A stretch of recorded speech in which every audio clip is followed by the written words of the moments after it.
Okay guys, just a quick video about knocking noise in Mercedes W210 or station wagon, which is SW210.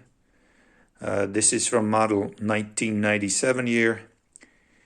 If you experience serious knocking noise in your rear suspension, like if you had almost like if you had a hammer jumping up and down in your trunk, and after checking all your rubber components or any possible noise-making suspension part,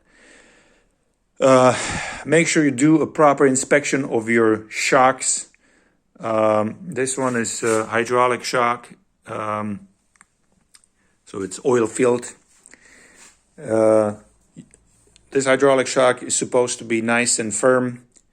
Unfortunately, this one isn't. It is not supposed to making this movement at all. So that what your knocking sound. So this shock's got to go.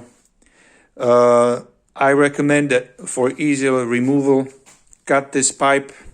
I mean, before drain all oil if possible. Cut this pipe, and then use a 19mm socket. It's easier to remove. You just insert it in there, and you just remove it.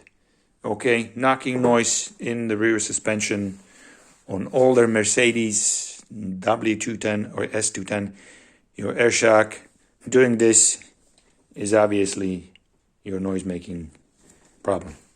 All right, good luck.